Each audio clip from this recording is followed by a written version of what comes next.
stumbled upon a disturbing tape that my wife and her ex-husband recorded on their wedding night. My name is Jose. I'm 49 this year, and I've been married to Kelly, 42, for 6 years. We met at Mexico City International Airport in 2014, both waiting for the long red-eye flight to London. The beautiful woman quickly noticed my black epaulets, each with 4 golden stripes, then turned her seat to smile at me. It was an unconvincing smile. I remember that. She looked like she had been crying, and I also remember her asking, "Are you flying somewhere far away?" When I replied, Kelly smiled and revealed that she would be one of my passengers. I don't recall much about my reply, to be honest, but I joked about her being safe in my hands because I had just read Flying for Beginners, and she laughed politely as if it were the first time she had heard that joke. Truth be told, no matter how petty it seems, I wanted to impress her. She captivated me. I still remember every word she said, even after all these years. Oddly enough, however, I only vaguely remember my own words. My mother used to joke that Kelly bewitched me. Anyway, without prompting, the melancholy woman told me her story. That she had booked an early flight home mid-honeymoon because her husband, Michael, was not who he claimed to be. He was an abuser, a liar. "And he's making me lie too," she said. "He's drained me."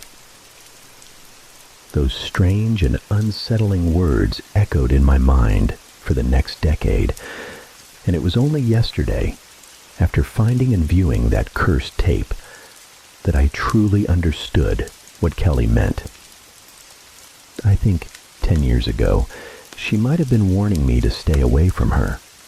I think it was a glimpse of who Kelly really was. But I'm getting ahead of myself. Let me explain. Things could have ended with that conversation. We could have parted ways. I wish we had. But I was compelled to see Kelly again. I knew it was wrong. It was not my habit to fall for a married woman. I just felt something indescribable. Something that I now realize might not have been butterflies in my stomach at all. I had a week in London before flying back to Mexico. During those wonderful 7 days, I frequently met Kelly at her hotel, claiming I needed to check on her. She was too afraid to return home to Cambridge, as she believed Michael would be waiting for her. And she ignored my pleas to report everything to the police, which I admit seemed odd even at the time. We quickly formed a relationship, and things didn't end when I returned to Mexico. I visited Kelly every time I flew to the UK. After she moved to Brighton a month later, I started taking the train to her new apartment. Believe it or not, I once flew a short haul from Paris to London just to see her. A year later, when our relationship inevitably became something more, I decided I wanted to move to the UK to be with her.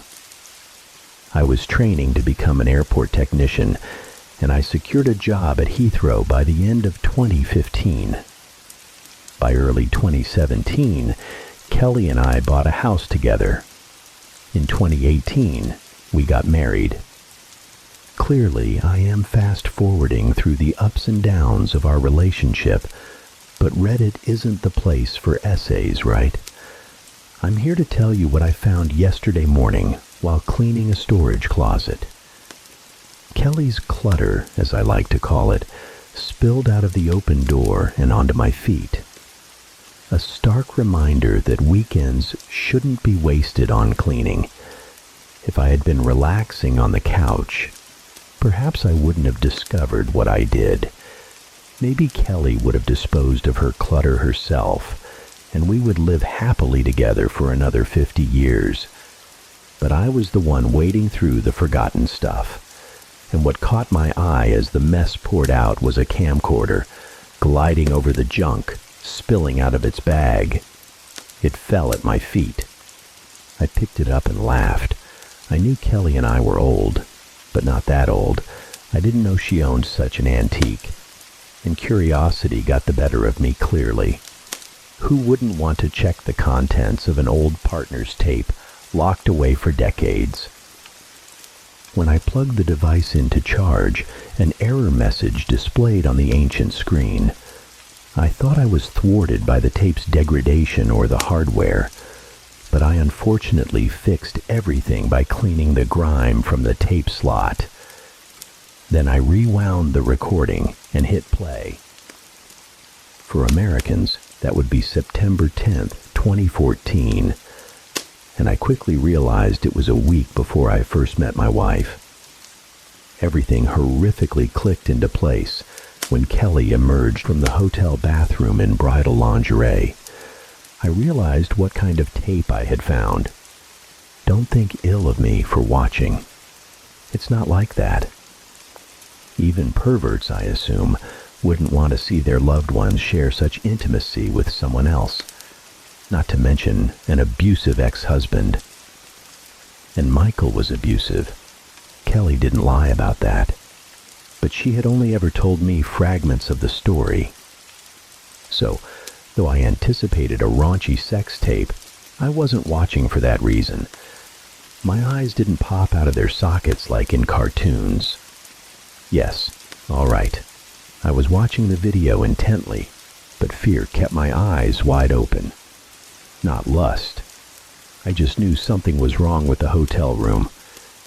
The only natural thing in the footage was Kelly, and as I watched my wife stretch out on the bedsheets, waiting for her filming husband to join her, I stared at the cream-colored walls of the room. I don't care about interior design, but something hidden in the paint made me nauseous. You wouldn't understand unless you watched the video yourself. Then something in my head started throbbing, like a migraine forming behind my eyes. But it wasn't that. It was a painful urge that made each of my eyes scream to twist. I looked, though I didn't want to look, at the corner of the screen, searching for something just beyond both the video's border and Kelly's sight. I wanted to scream at the younger version of my wife as she lay still. As she looked at Michael with deep dimples and a provocative smile, I wanted to scream at her to run, though I didn't know why I wanted to do so. That was the scariest thing of all. I wasn't afraid of the obvious horror of watching my wife and her ex-husband make love. I feared something else in the room, something I didn't understand.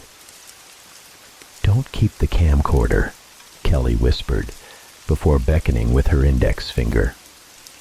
Michael's heavy breathing wasn't the breath of a man full of lust. It was the labored breath of something hungry. Hungry in a way that neither food nor sex could satisfy. "We need to capture the moment," Michael said. Kelly rolled her eyes. "Really?"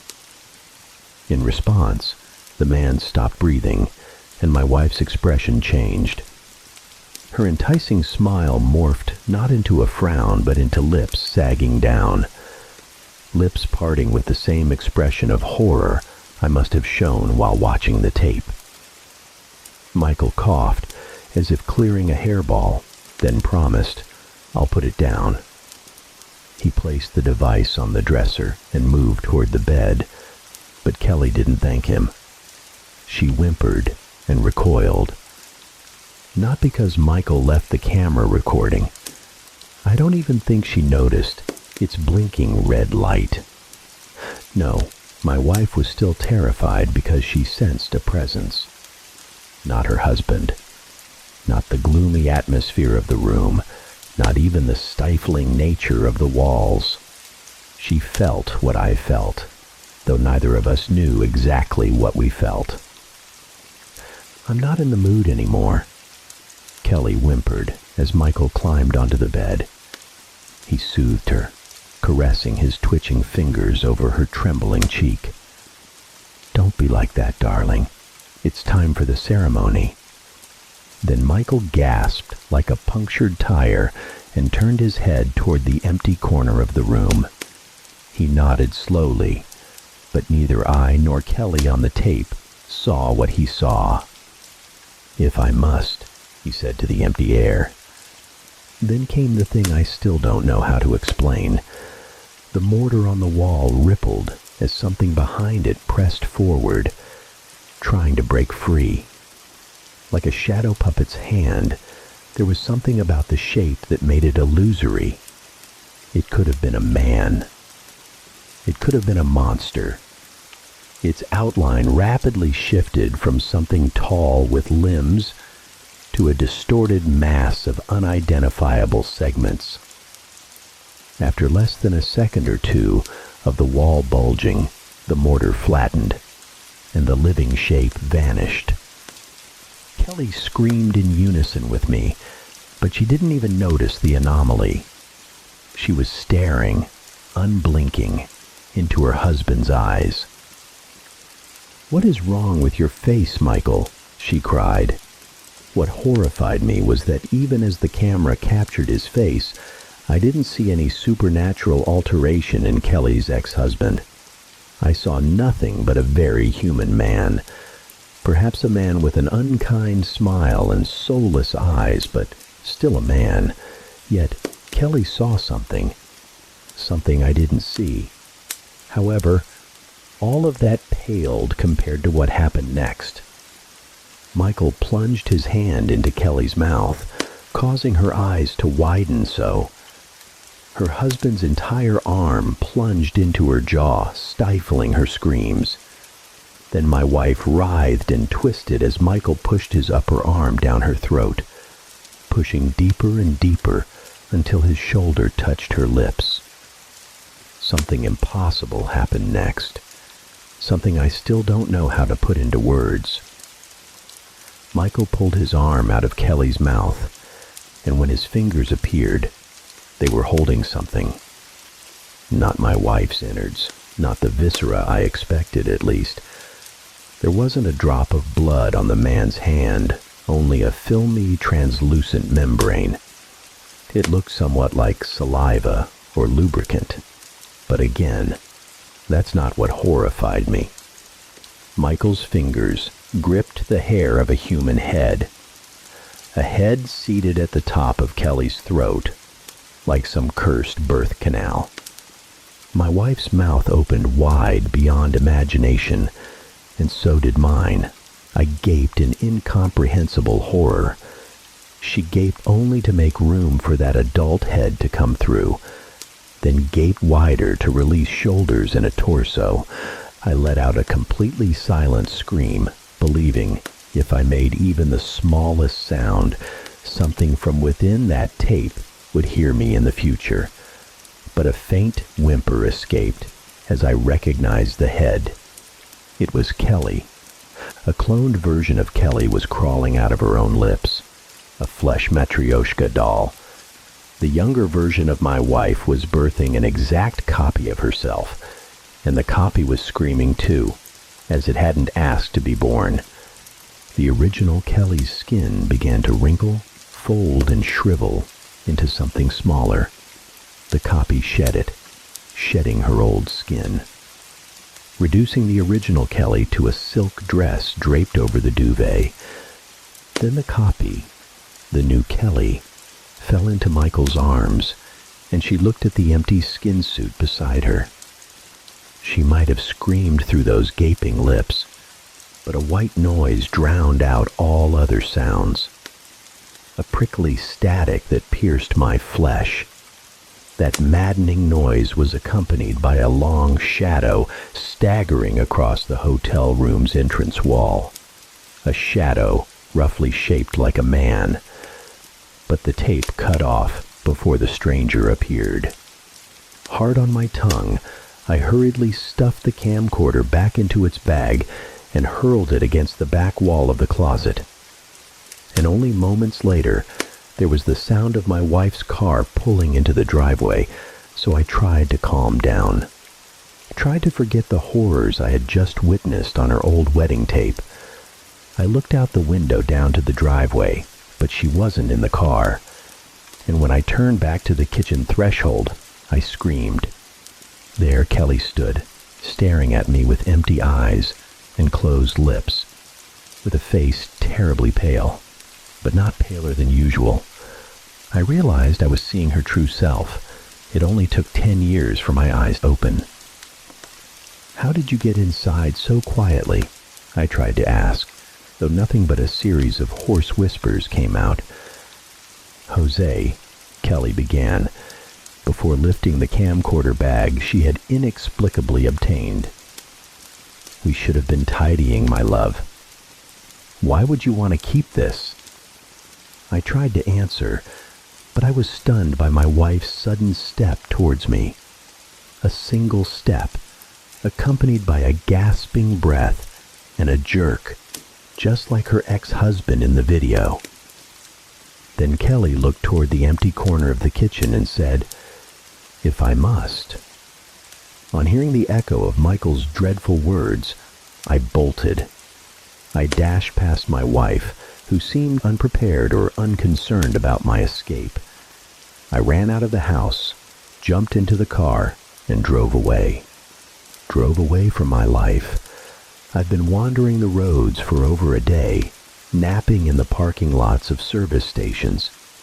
It's now 2 a.m, and I've just been woken by the sound of white noise. Not from a tape playing, but from the world around me. That static drowned everything in a minute of terror. I don't want to look out my car window, but there's also a familiar feeling behind my eyes. A coded warning from my brain. And as I sit up to look outside, I lock eyes with a large truck parked a few spaces to my right. That's when I scream until my vocal cords can't take it anymore. The side of the truck ripples like the hotel room wall. Ripples to form the shape of a man within the cargo hold. He's pressing against the side of the truck, trying to push through the metal. The shape quickly loses its clarity, then becomes nothing at all. All that remains is an abandoned truck in an almost deserted parking lot. I don't know what to do. Please help me before that thing finds me, before it pulls something out of me.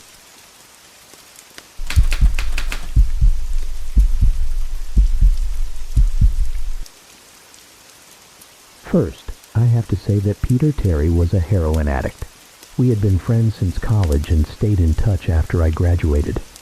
Notice I said I, because Peter dropped out after 2 difficult years. After moving out of the dorms and into a small apartment, I didn't see Peter as much anymore.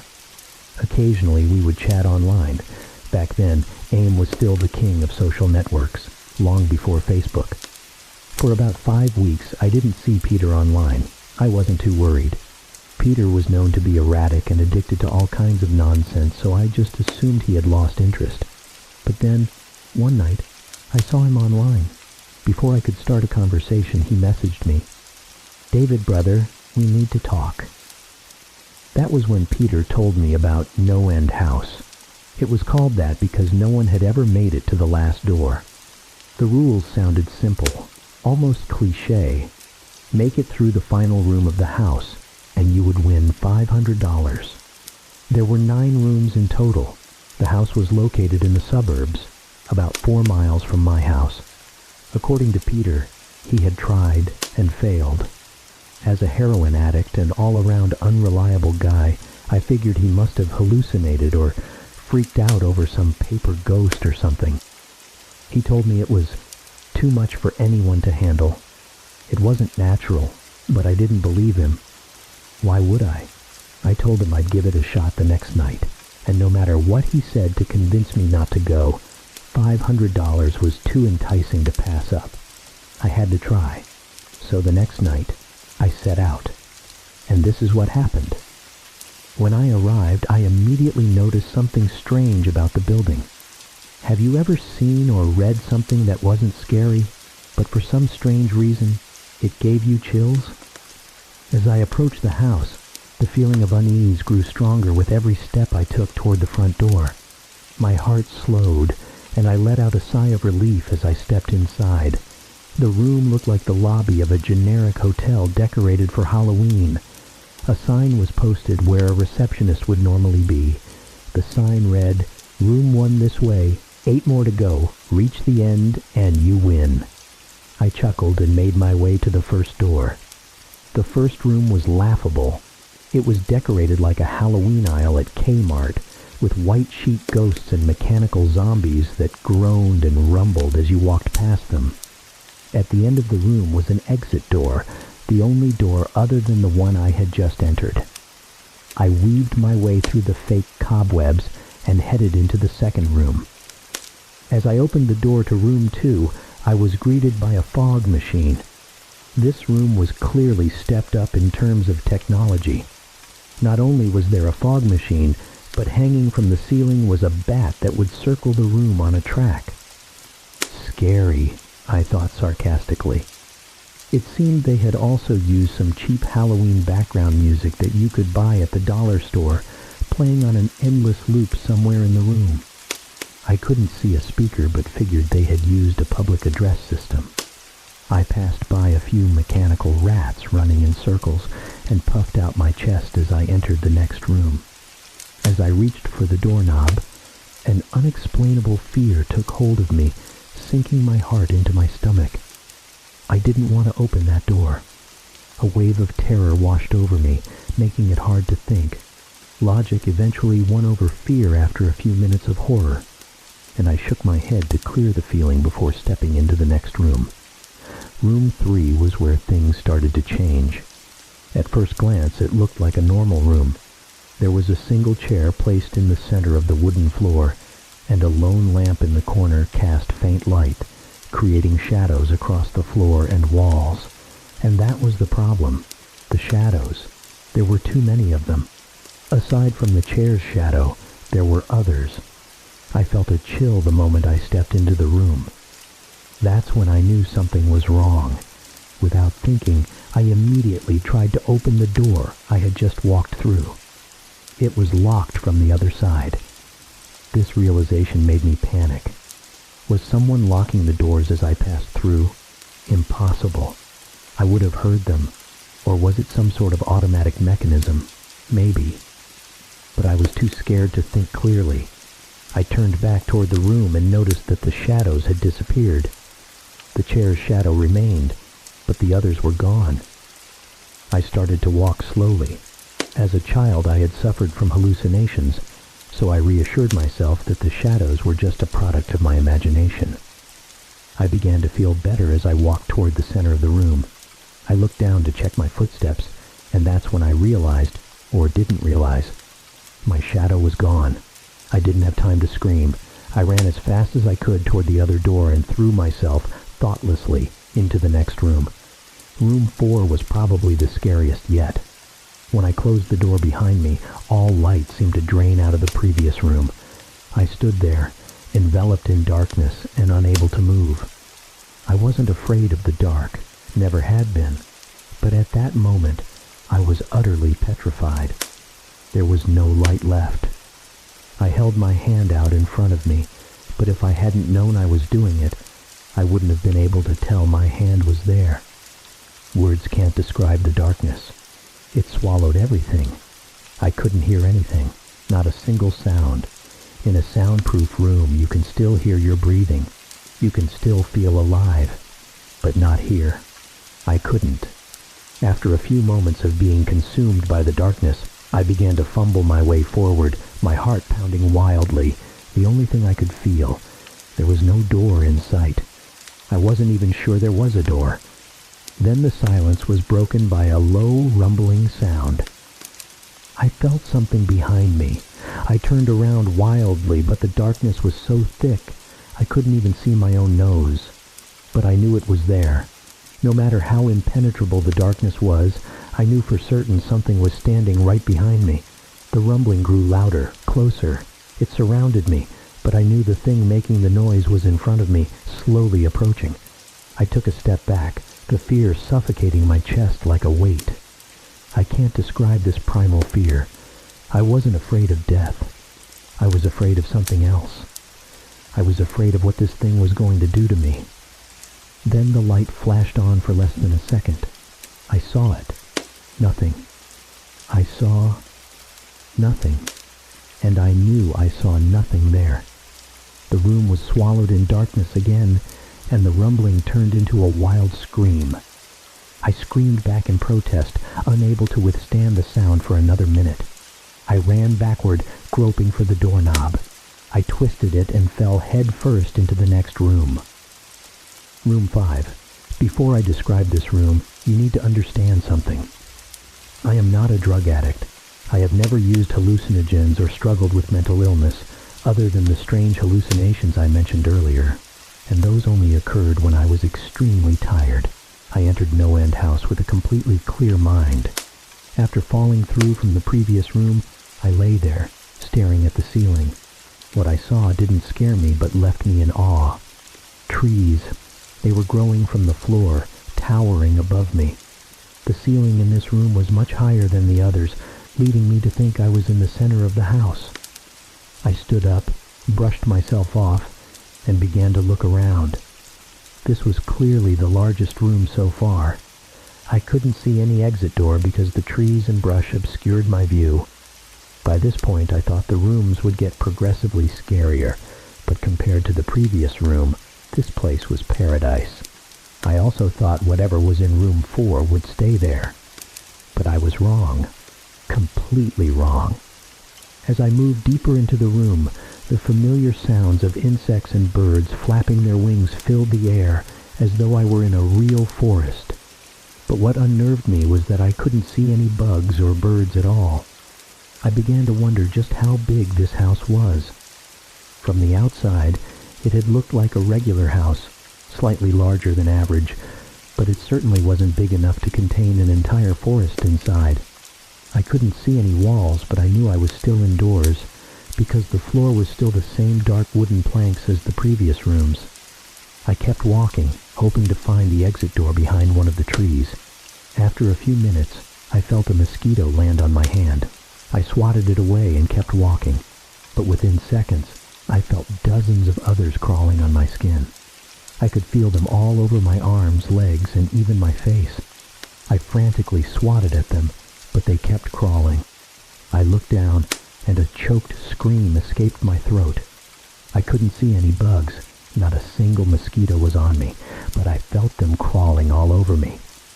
I could hear the buzzing near my ears and feel the stings on my skin, but I couldn't see them. I collapsed to the ground, rolling around in desperation.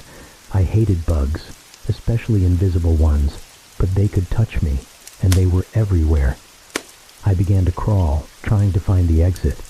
I didn't know where I was going because the entrance had long since vanished, and I hadn't yet seen an exit, so I just crawled, enduring that horrible feeling on my skin. After what felt like hours, I finally found the door. I gripped the nearest tree and pulled myself up, still flailing and slapping at my skin to ward off the imaginary bugs. I couldn't run anymore. My body was exhausted from crawling and fighting something I couldn't even see. I staggered toward the door, step by shaky step, using the trees as support. The door was only a few feet away, but just as I reached it, I heard it. The low hum from before, but this time much deeper, much louder. It was coming from the next room, but I felt as if the sound was crawling into my very soul, like standing next to a giant speaker at a concert and feeling the vibrations shake your entire body. As the hum grew louder, the sensation of bugs crawling over my skin suddenly stopped. But I knew that if I let go of the door, they would come back. And I knew I couldn't go back to the previous room. I stood there, my head resting against the door marked with a 6, my hand trembling on the doorknob. The hum was so loud now that I couldn't hear my own thoughts. I had no other choice. I had to keep going. Room 6 was waiting, and I couldn't imagine what horrors lay ahead. Room 6 was hell. I closed the door behind me, shutting out the deafening hum from the previous room. But as the door clicked shut, the sound vanished. I opened my eyes, startled by the sudden silence, and found myself in a room identical to room 3.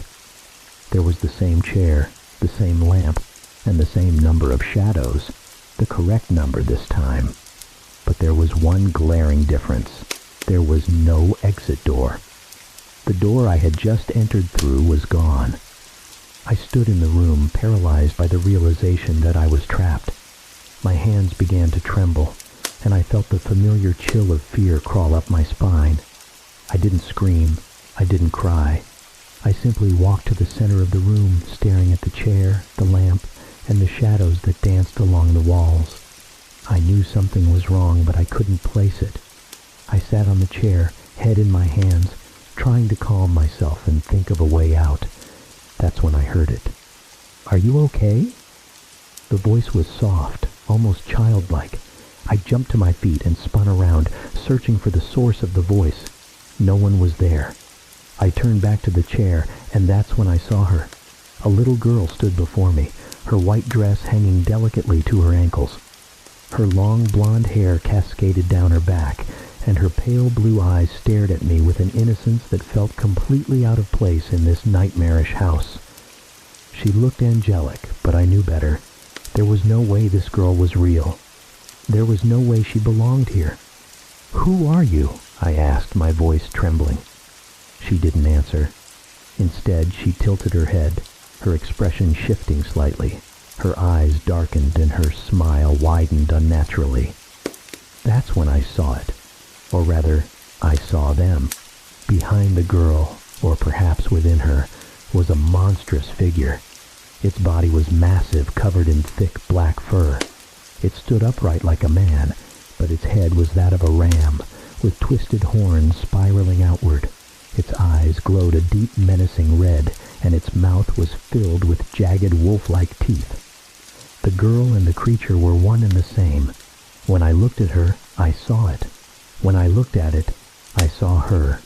They flickered back and forth, as though existing in 2 dimensions at once. My mind struggled to comprehend it.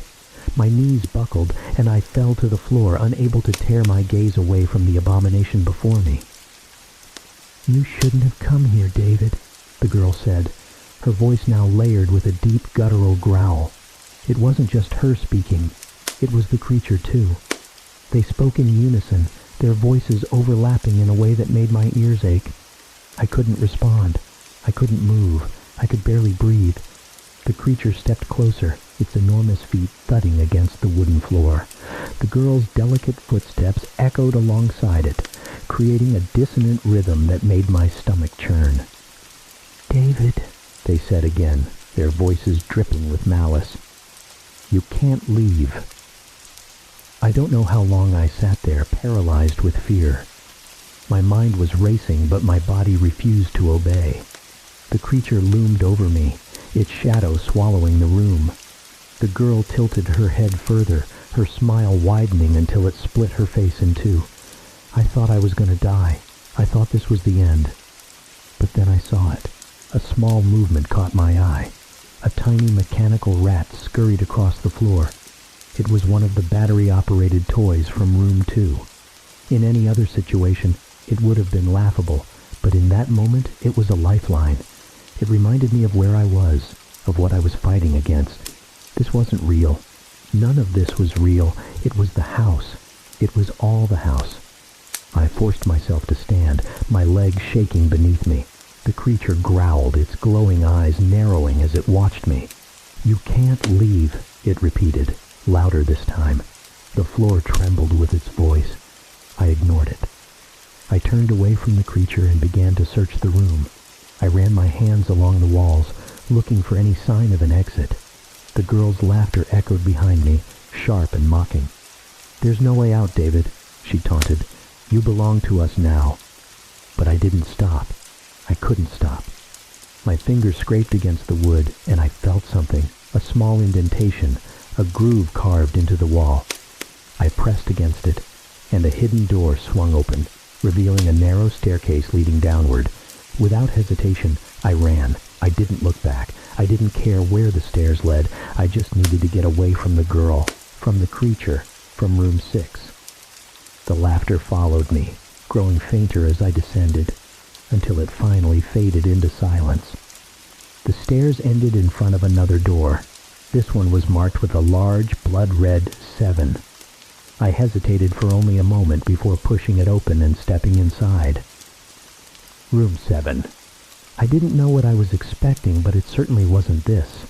I was outside, not like room 5, but actually outside.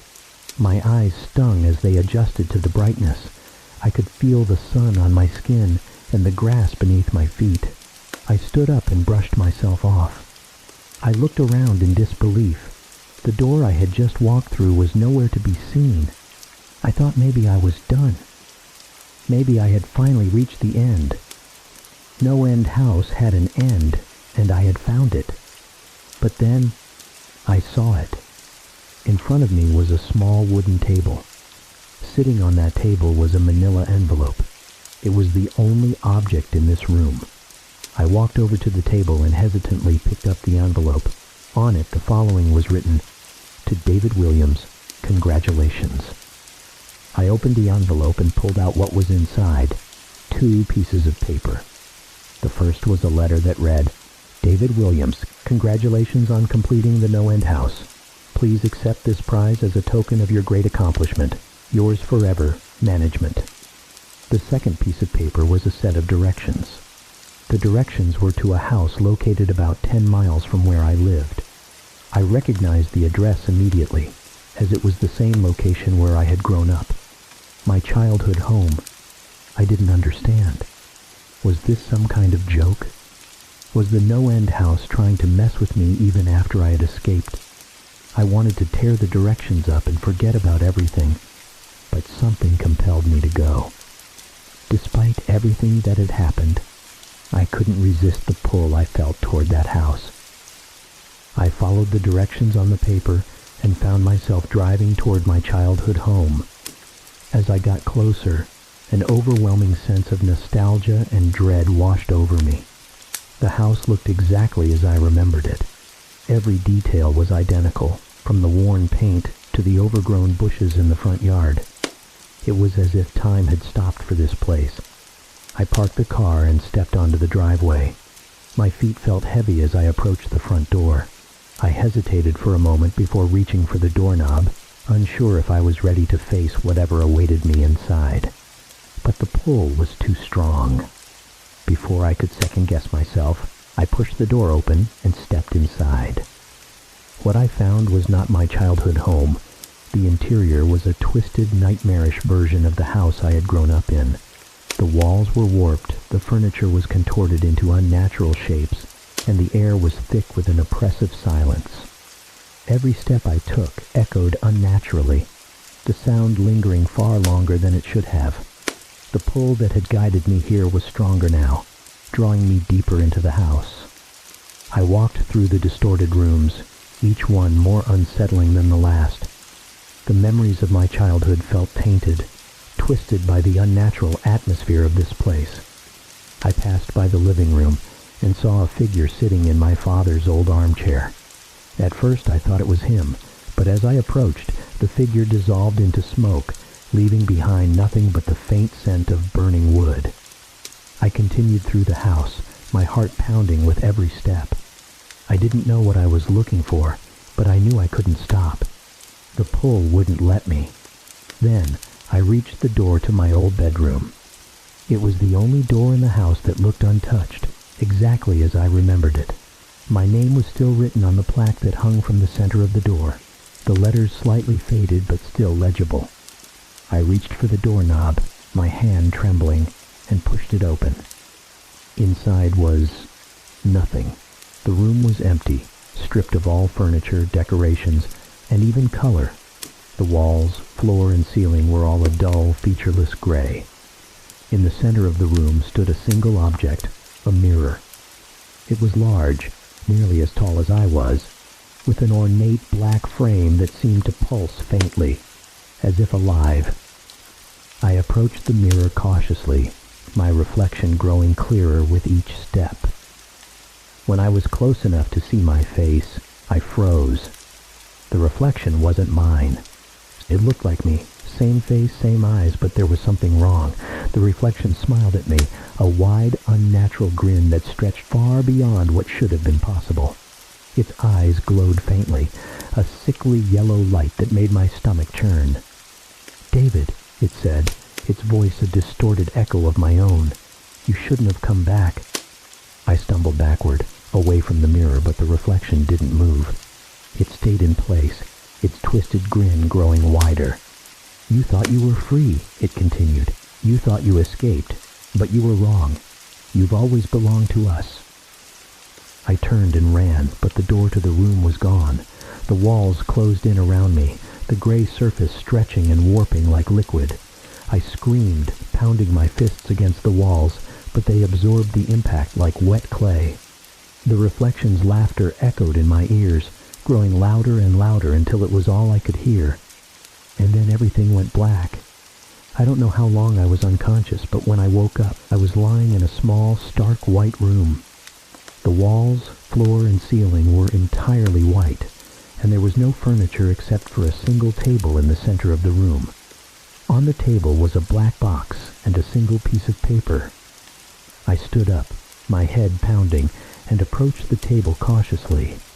The piece of paper simply read, "David, open the box to complete the game." I hesitated.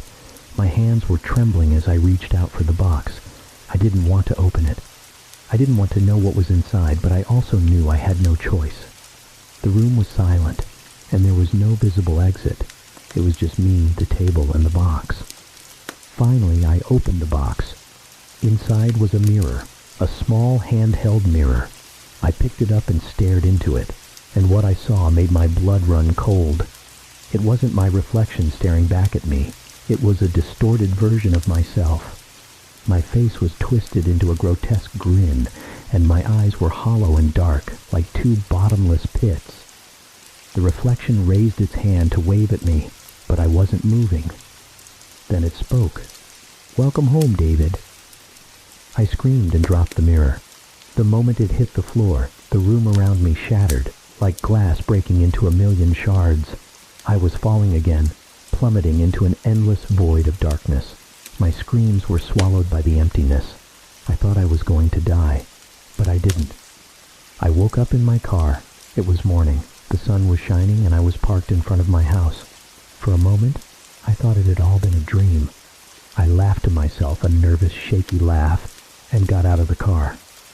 I walked to my front door and stepped inside. But then I saw it.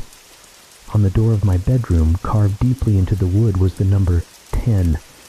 The smile on my face faded instantly. The relief I had felt upon leaving the no-end house vanished entirely, replaced by a cold, creeping dread that clawed its way into the core of my being. I stood frozen, staring at the number etched into the wood. It couldn't be here. I had left that house. I had escaped. I had completed everything. Yet now, the number 10 was here, staring back at me as if to mock my fleeting sense of safety. I took a step back, trying to convince myself that this was just a cruel joke, that I was imagining things. But no, the number remained, etched into the door, as real and solid as the floor beneath my feet. I couldn't take my eyes off it. I didn't want to open that door, but I knew I had no choice. I took a deep breath, trying to steady myself. My hand trembled as it reached out for the doorknob. It was cold, eerily cold, as if it were draining the warmth from my body. I twisted the knob and pushed the door open. Room 10. I didn't know what I expected, but it certainly wasn't this. The room was empty. No furniture, no light, no sound, just a void of pure blackness. It was as if the walls, floor, and ceiling had all been swallowed by an infinite darkness. I stepped inside, and the door behind me slammed shut. I turned around, and to my horror, the door was gone. I was trapped again. I stood there in the dark, feeling the oppressive weight of the void pressing against me. I took a cautious step forward, my hands outstretched, but there was nothing. No walls, no objects, just an endless, empty expanse. I kept walking, unsure of where I was going or if I was even moving at all. And then I heard it. A whisper, soft at first, barely audible, but unmistakably there. I froze, straining to catch the sound. David! It was my name. Someone or something was calling my name. The voice was faint, but it seemed to come from everywhere at once, surrounding me, invading my mind.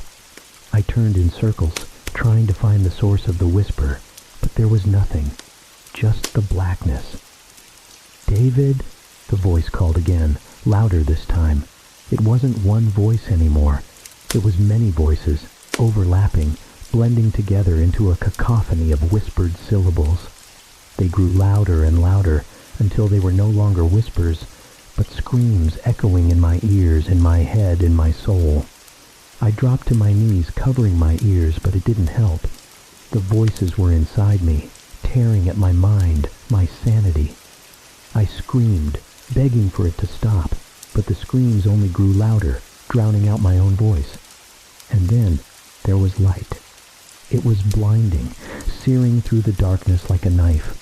I closed my eyes against the brightness, shielding my face with my hands. When I opened them again, I was no longer in the dark room. I was standing in a new space, one unlike anything I had ever seen. The room was completely white. The walls, the floor, the ceiling, everything was pure, unblemished white. In the center of the room stood a single table, and on the table was a black box with a small piece of paper beside it. There were no doors, no windows, no visible exits. Just me, the table, and the box. I approached the table cautiously, my heart pounding in my chest. I picked up the piece of paper and read the message written on it. David, this is your final choice. Open the box, or remain here forever. The decision is yours. I stared at the box, my hands trembling. I didn't want to open it. I didn't want to know what was inside. But I knew I couldn't stay here. I couldn't live in this endless white void alone with nothing but my own thoughts. I had to open it. I took a deep breath, steeling myself, and lifted the lid of the box. Inside was a mirror. A small, handheld mirror. I picked it up and stared into it, and what I saw made my blood run cold. It wasn't my reflection staring back at me. It was everything I had ever been. I saw myself as a child, as a teenager, as an adult. I saw every mistake I had ever made, every fear I had ever felt, every dark thought I had ever harbored. The mirror showed me everything, even the things I had tried to bury deep within myself, the things I had hoped to forget. And then I saw it. A figure standing behind me, its silhouette dark and menacing. It was tall, impossibly tall, with glowing red eyes that burned into my soul. It didn't move. It didn't speak. It just stood there, watching me through the mirror. I spun around, but there was nothing there. When I looked back at the mirror, the figure was gone. I placed the mirror back into the box and closed the lid. The moment I did, the room began to shake. The walls cracked, the floor trembled, and the blinding white light began to fade. I closed my eyes, and when I opened them again, I was standing outside. I was back in front of the no-end house. The door was shut, and there were no numbers on it. It was just a plain, ordinary door, as if none of what I had experienced had ever happened. I turned and walked to my car, got in, and drove away. I didn't look back. I didn't want to look back, but when I got home, I saw it. On the door to my bedroom, carved deeply into the wood, was the number 11.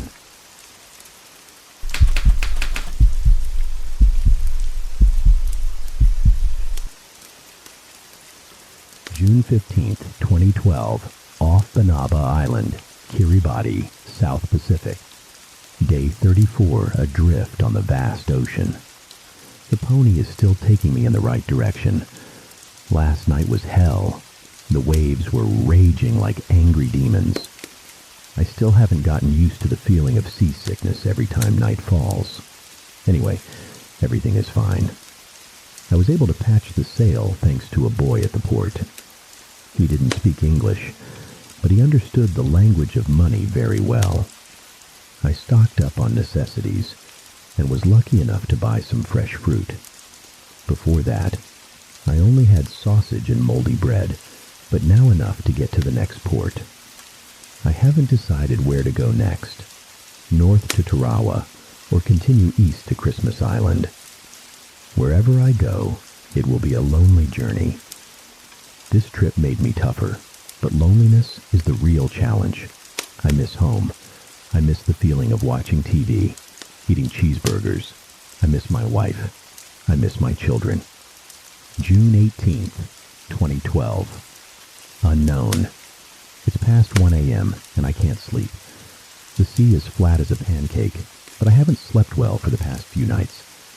The satellite phone was swept away 2 days ago in a sudden storm.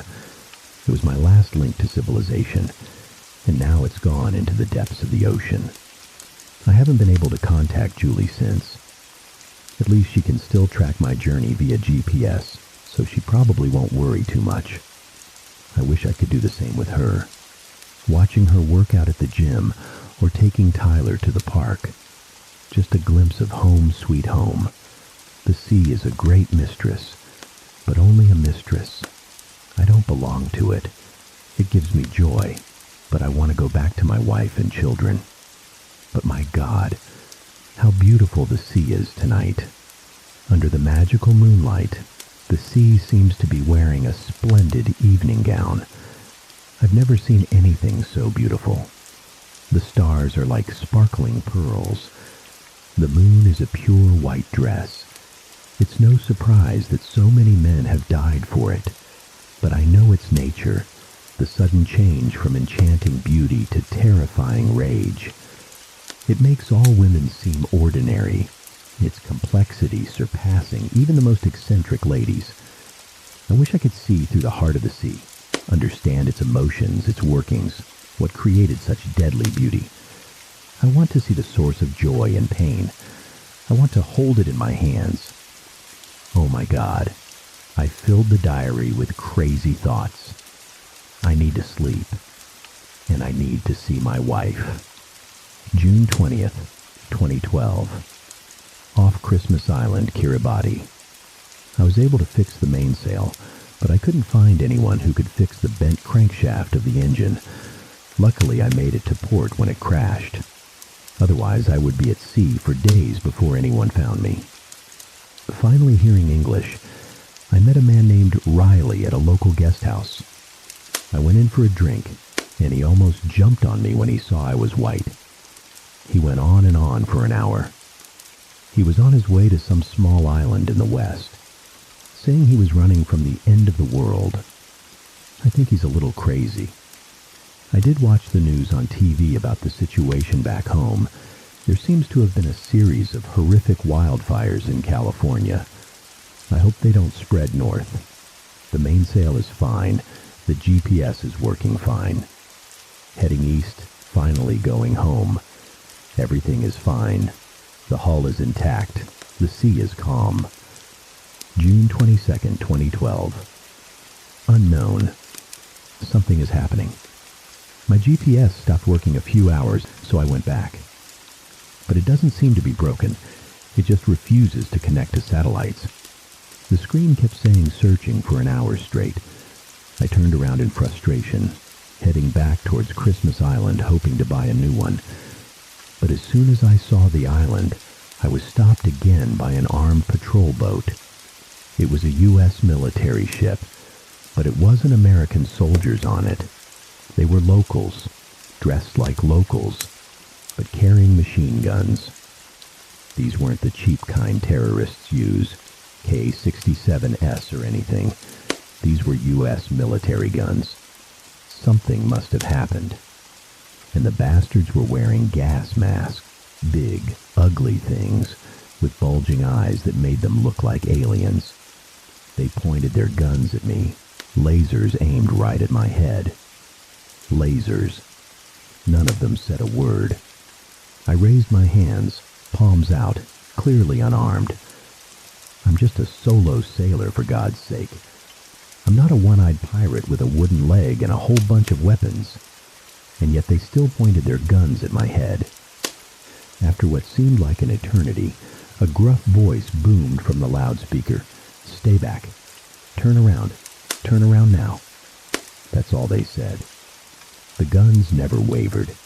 The deadly lasers were still trained on my head, but I didn't want to get shot. Not for a damn GPS. So I turned and ran, and I didn't dare look back. I didn't even dare think about it until hours later. It scared me to death. Why were they on a U.S. ship? Why were they armed? Why were they wearing gas masks? And then things got weirder. The next morning I continued east, making good time. I had been sailing all night, trying to put as much distance as possible between me and those bastards on Christmas Island. The sunrise that morning was amazing, and I kept thinking, it's so beautiful. It's hard to believe. Something's not right. A sense of dread washed over me like a heavy cloak. I tried to put the incident at Christmas Island out of my mind, but the calmer I got, the more I noticed the unusual details of the encounter. Something was happening, and it was bad. I could feel it. Then I saw the ship, and my mind was completely drawn to it. At first, it was just a thin plume of smoke, just a speck on the deep blue horizon. I wish I could have ignored it as a mirage or a small island fire, whatever. But instead I felt drawn to it, as if it were the only thing I could cling to at the moment. It gave me something new to focus on, instead of the questions swirling in my mind like a pot of rotten soup. So I changed course, and that dot grew bigger and bigger. The plume of smoke became clearer and clearer against the sky, and with it came a feeling of foreboding. Horror. Yes, that was horror. Ironically, when you're at sea, the scariest thing is fire. Water. Water everywhere, but not a drop to drink. And in this case, not a drop to put out the fire either. The fire is always hungry, ready to burn everything down. They only rest when you've become a charred skeleton on deck. This fear made me forget about the previous incident. I had to prepare myself for imminent death, because a fire at sea almost certainly meant death. As I got closer, I realized it was a fishing boat. The fishing net was engulfed in flames, the flames rising. The main mast was sinking in a sea of fire. The deck was like a giant furnace. I looked through the binoculars and was horrified to see bodies writhing on the deck, their silhouettes silhouetted against the raging fire. Just then, my radio crackled. The ship tilted towards me, and I could see the cabin, the only thing on the ship not yet on fire.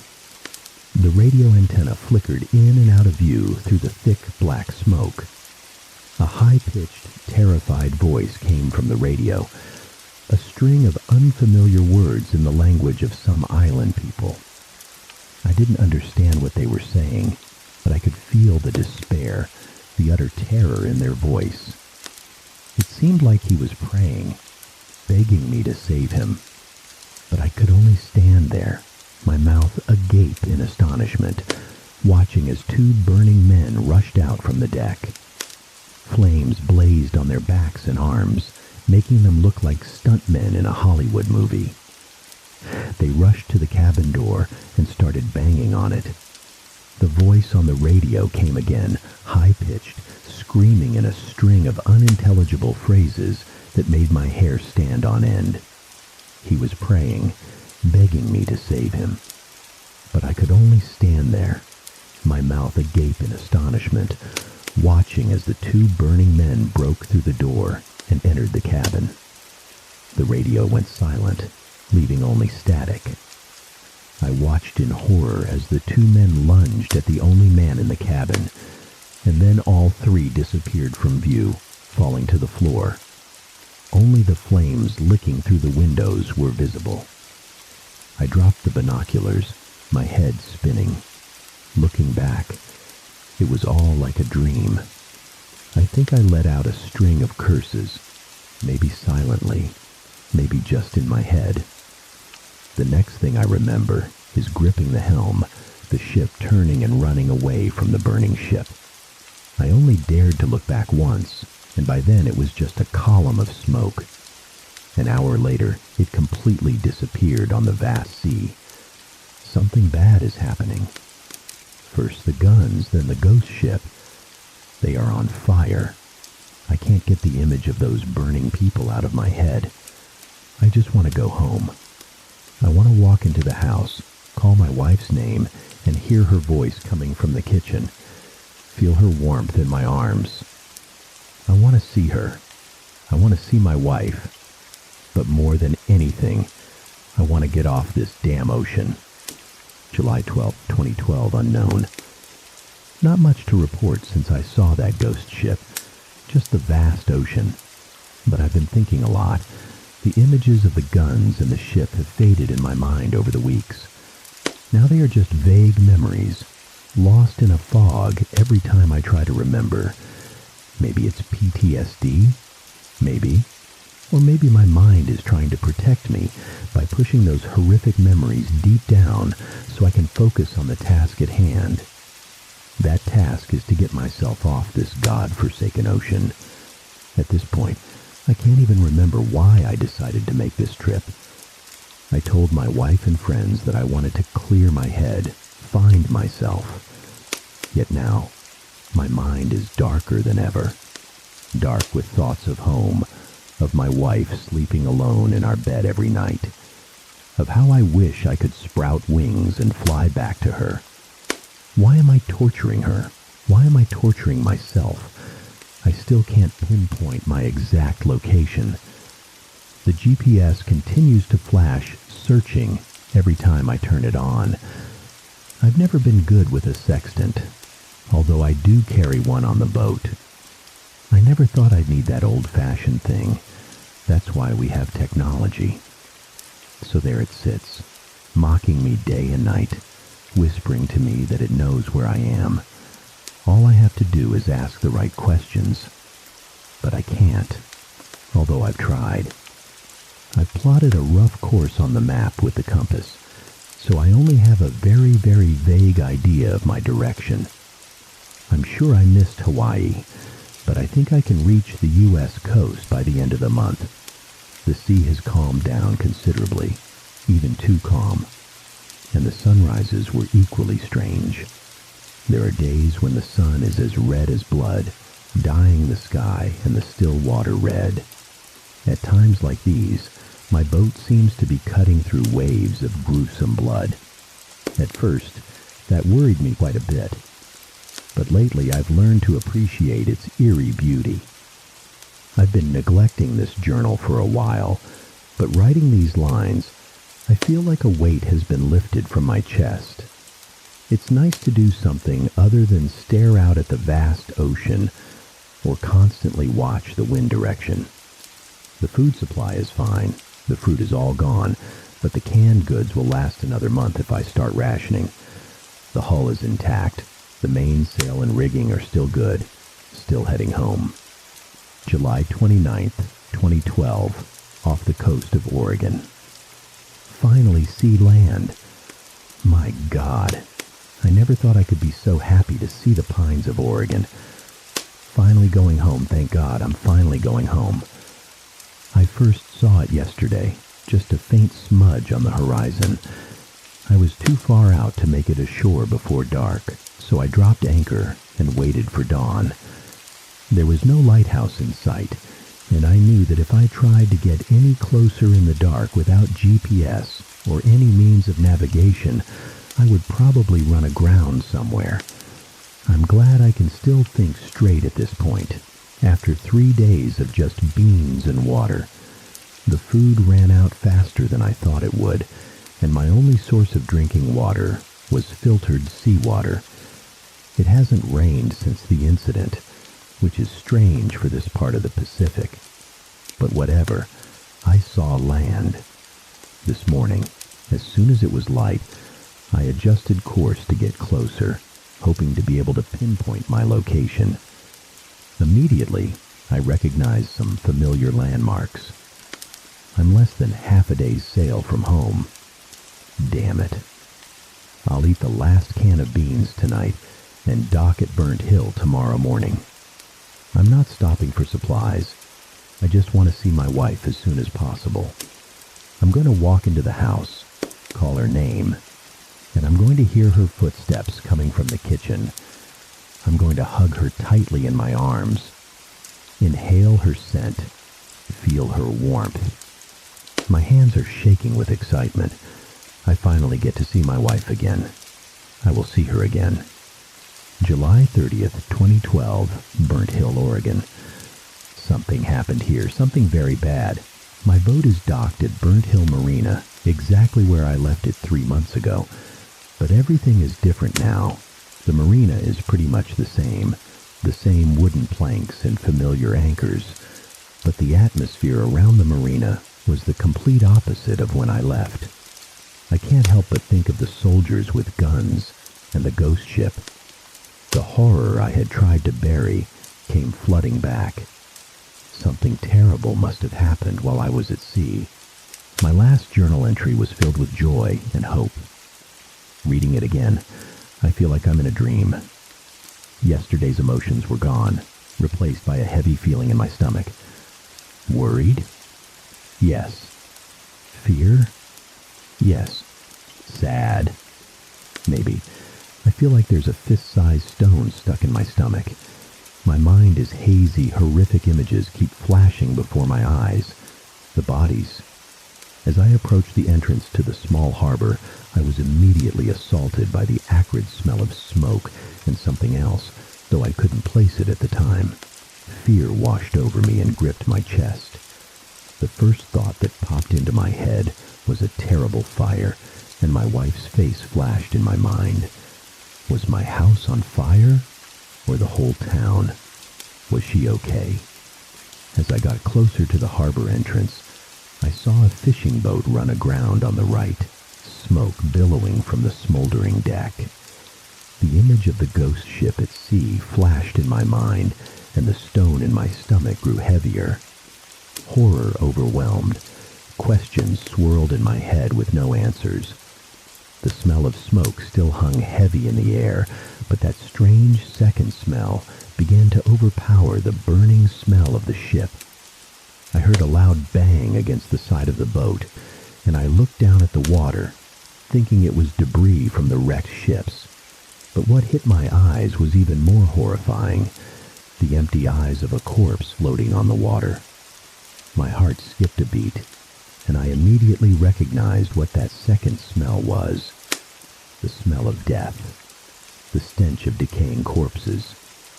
I looked over the other side of the boat and saw more, some face down, some just mangled pieces of bodies. Corpses everywhere. They were everywhere. I threw up, right there at the helm, green bile spilling out and covering the console, my knees buckling. That's when my mind became hazy. I don't really remember how I got to the dock.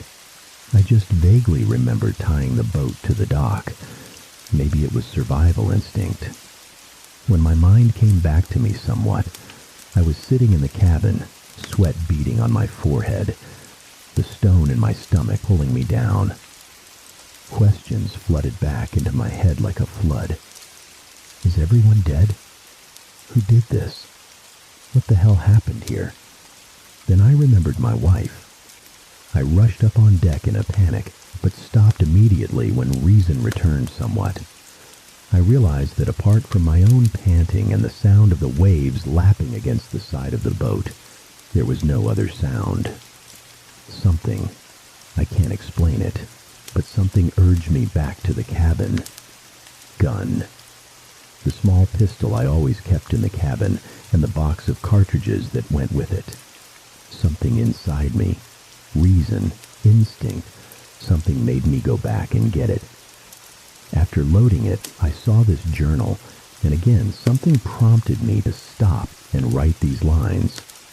Maybe it's a bad feeling. The feeling that I might never come back to this boat. The feeling that I needed to write something, not just to try to clear things up in my mind, but to say goodbye. The hell with it. I'm going to go find my wife. July 31st, 2023. Off the coast of Oregon. I don't know why I'm writing the date and place. I don't really know what I'm doing anymore. Everything is so vague. I found some answers. Not all of them are dead. At least in a way, they're not dead. They look dead, they smell dead. But they still move. They still walk. They still run after me.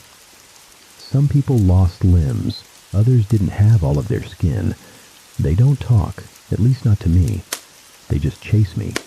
I found my wife. I think she's really dead now. Not dead like them, but still. I shot her 5 times. She only stopped when I shot her in the head. I finally stopped crying. I think it was last night. Everything is so vague. They chased after me. They wanted to kill me. I think they wanted to eat me. My wife tried to bite my face when I got home. I walked into the house, called her name, and I heard her footsteps coming from the kitchen. Then I saw her, her face partially gone. She screamed and ran at me. She tried to bite my face. Then I shot her. But it wasn't her. She was dead. Her face, her beautiful face was partially gone. I shot her 5 times. She only stopped when I shot her in the head. Then I ran, and there were more of them, the walking dead. They were chasing after me, screaming. Some people lost limbs. Others didn't have all of their skin. I escaped. I got out of the harbor. I'm back on the vast ocean. Everything is so vague. I lost the box of cartridges, but I still have one in the gun. I spent an hour opening the cylinder, spinning it, then snapping it shut. The cartridge never wanted to stop in the right place. I couldn't get myself to put it there, so I just kept spinning it and snapping it shut. And finally it stayed in place. It's sitting next to this journal as I write this. If you find this journal, please don't go to Burnt Hill. Everyone there is dead. Even though they still move, they still walk, they still run and scream. I shot my wife 5 times. She only stopped when I shot her in the head. The sun is coming up. It's red again, just like all the mornings before. I'm going to go up on deck and watch it. Watch the vast ocean as it turns from blue to red, as it turns from water into blood. If I add my own blood to it, maybe it won't matter anymore. Thanks for listening to this creepy story. Would you be brave enough to face the horrors of the ocean? Let me know your thoughts in the comments section, and don't forget to hit the subscribe button to not miss out on the next exciting horror stories on my channel. Good night.